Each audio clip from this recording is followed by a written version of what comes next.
En el pueblo de Piedra Viva, todos vivían detrás de muros de roca tan gruesos que los secretos no podían escapar, pero Elara decidió que su hogar sería de cristal.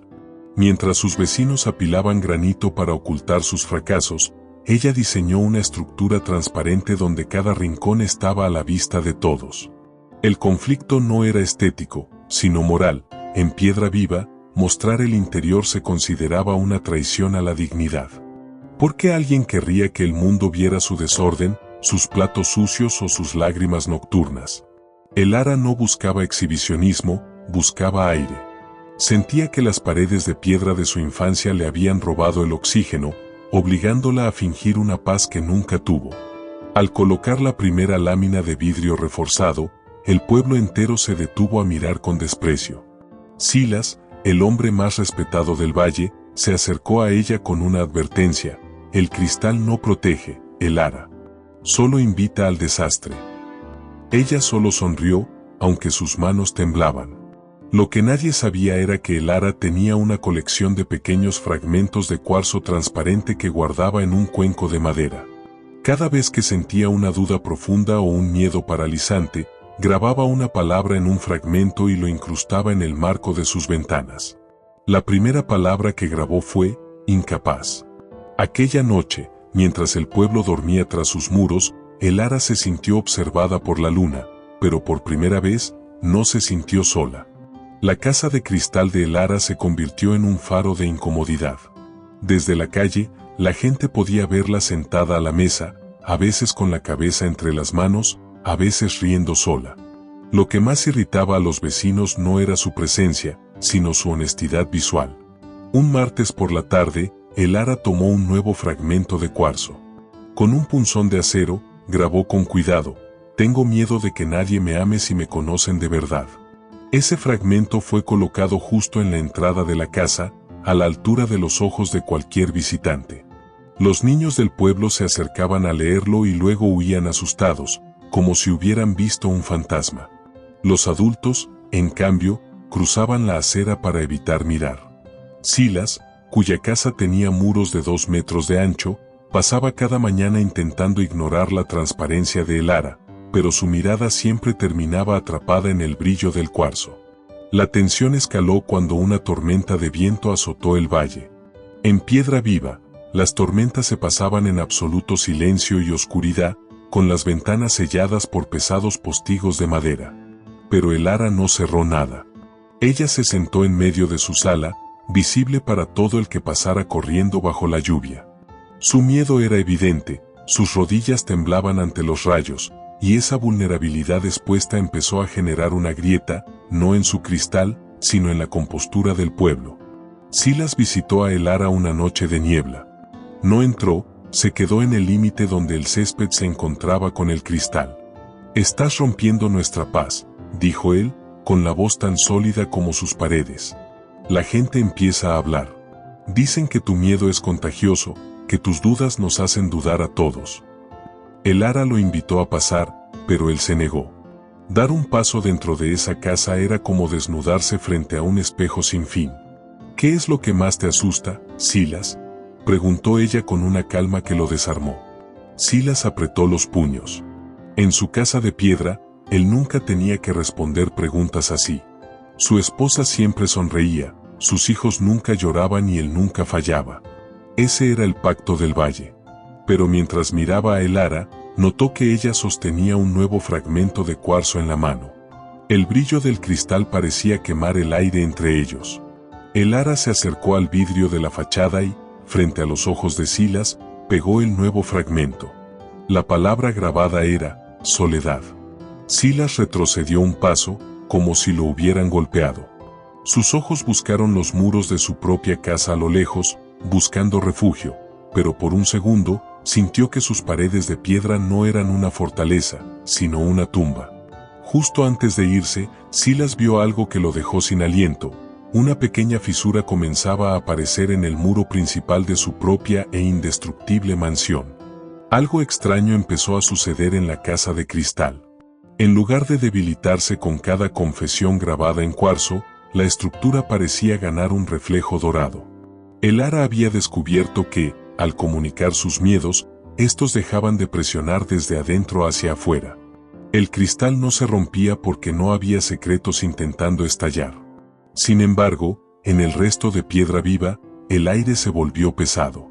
Una tarde, el hijo menor de Silas, un joven llamado Mateo, apareció en la puerta de Elara. No traía la altivez de su padre, sino ojeras profundas y los hombros caídos. «Mi casa está crujiendo», susurró el joven cuando Elara lo dejó pasar.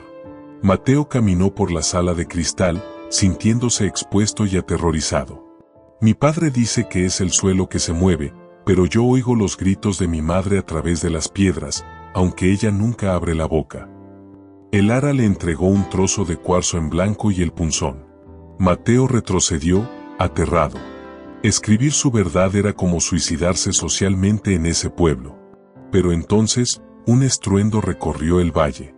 No fue un trueno. Fue el sonido de la piedra sólida quebrándose. La gente salió a las calles y vio, con horror, que la casa de Silas, el símbolo de la perfección de Piedra Viva, tenía una grieta que cruzaba su fachada de arriba abajo. El peso de tantos años de silencio había vuelto los cimientos insostenibles. La grieta en la casa de Silas fue el inicio del fin de la calma. El pueblo entró en pánico. En lugar de hablar de sus temores, los vecinos empezaron a traer más piedras, tratando de parchar las fisuras de sus muros con cemento fresco y desesperación. «Si nos hacemos más fuertes, el miedo se irá», gritaba Silas en la plaza, aunque su propia voz temblaba. Mientras tanto, la casa de cristal de Elara permanecía intacta, bañada por una luz extraña. Mateo se quedó con Elara esa noche. Se sentó en el suelo, rodeado de las ventanas donde las dudas de Elara brillaban como estrellas. Finalmente, tomó el punzón. Con manos temblorosas, grabó su primera palabra: asfixia. En el momento en que el cuarzo tocó el marco de cristal, Mateo sintió que sus pulmones se expandían por primera vez en años. La transparencia ya no le parecía una amenaza, sino un alivio. Pero el clima no perdonó. En el horizonte, se formó una supertormenta, una de esas que ocurren una vez por siglo. El cielo se volvió de un color violáceo y el viento comenzó a aullar con una frecuencia que hacía vibrar los dientes. Silas ordenó a todos encerrarse y no mirar afuera. Sin embargo, mientras el pueblo se hundía en la oscuridad de sus búnkeres de piedra, la casa de Elara comenzó a brillar con una intensidad sobrenatural. La tormenta estaba a minutos de llegar, y todos sabían que el cristal no debería sobrevivir a lo que venía. El viento no soplaba, golpeaba como un mazo de hierro contra el valle. Mientras las casas de piedra de los vecinos crujían bajo la presión, la casa de cristal de Elara comenzó a hacer algo inesperado, comenzó a vibrar con una nota musical profunda. El cristal, a diferencia de la piedra, tiene una flexibilidad secreta. Pero no era solo el material. Elara se dio cuenta de que los marcos donde había incrustado sus miedos permitían que la estructura respirara. El miedo comunicado se había convertido en una junta de dilatación emocional. Desde su sala transparente, Elara y Mateo vieron cómo la gran mansión de Silas empezaba a desmoronarse. No por el viento, sino por su propia rigidez. Las piedras, incapaces de ceder, estallaban bajo la presión del vacío interno. «Mi padre está atrapado», gritó Mateo, viendo cómo el muro principal de su hogar colapsaba sobre la entrada. El joven corrió hacia la puerta de cristal, pero el viento era tan fuerte que lo devolvió al centro de la habitación. Elara se puso en pie y tomó el cuenco de cuarzo. Sabía que la tormenta estaba buscando el punto de ruptura, ese secreto que aún no había sido dicho. Miró a Mateo y luego a la oscuridad exterior, donde las siluetas de otros vecinos corrían desesperadas buscando refugio en sus propias fortalezas que fallaban. En ese momento, una ráfaga masiva hizo que el techo de cristal se curvara peligrosamente. Elara comprendió que la transparencia absoluta no era suficiente si no se compartía con los demás. «Abran las puertas», gritó Elara, aunque el ruido era ensordecedor. Mateo la miró como si estuviera loca. Si abrían las puertas, el viento entraría y destrozaría todo desde adentro. «Si no cerramos para protegernos, moriremos como ellos», insistió ella. Con un esfuerzo sobrehumano, ambos empujaron las pesadas hojas de vidrio. El vendaval entró como una bestia, pero en lugar de romper la casa, circuló por ella, encontrando salida por las ventanas traseras que el ara también había abierto. La casa de cristal se convirtió en un túnel de viento, pero permaneció en pie. El ara salió al porche, exponiéndose a la furia de los elementos, y comenzó a llamar a los vecinos con una lámpara. Uno a uno, figuras sombrías y aterradas empezaron a cruzar el jardín. Llegaban con sus ropas desgarradas y sus rostros pálidos, cargando con el peso de sus pertenencias más valiosas. Al entrar en la casa de el ara, se sentían desnudos. No había paredes donde esconder su pánico, ni rincones para ocultar que estaban llorando. Silas llegó al final, arrastrándose, con el orgullo hecho jirones y el hombro ensangrentado por una piedra de su propia casa. Al entrar, se quedó paralizado. Estaba en una casa sin secretos, rodeado de personas que podían ver sus manos temblorosas y su mirada perdida. Buscó un rincón oscuro, pero no existía. La luz de los relámpagos iluminaba cada poro de su piel, y por primera vez en su vida, Silas no tenía un muro tras el cual esconder su derrota. El silencio dentro de la casa, a pesar del rugido exterior, era asfixiante. Los vecinos se miraban unos a otros, incómodos por la transparencia. Silas vio el fragmento de cuarzo que su hijo había grabado, asfixia. Lo tomó entre sus dedos, reconociendo la letra de Mateo. El joven lo miró con un desafío silencioso, esperando el regaño, la orden o la máscara de autoridad que siempre llevaba su padre. Pero Silas no dijo nada, simplemente se derrumbó en una silla de madera. He pasado 40 años construyendo muros para que nadie viera que no sabía cómo ser un buen padre, susurró Silas. Su voz fue apenas un hilo, pero en la acústica perfecta del cristal, todos lo oyeron. Fue como si una válvula de presión se abriera en la habitación. Un vecino, un hombre rudo que jamás había mostrado emoción, bajó la cabeza y añadió: «Yo tengo miedo de perder mi granja y no saber quién soy sin mi tierra». Las confesiones empezaron a brotar como agua de un manantial roto. Cada vez que alguien ponía nombre a un miedo o a una duda, la casa de cristal parecía brillar con una luz más cálida, una frecuencia que armonizaba con el viento. El ara les entregaba trozos de cuarzo y el punzón. La casa se estaba llenando de grabados: fracaso, vejez, desamor, incertidumbre.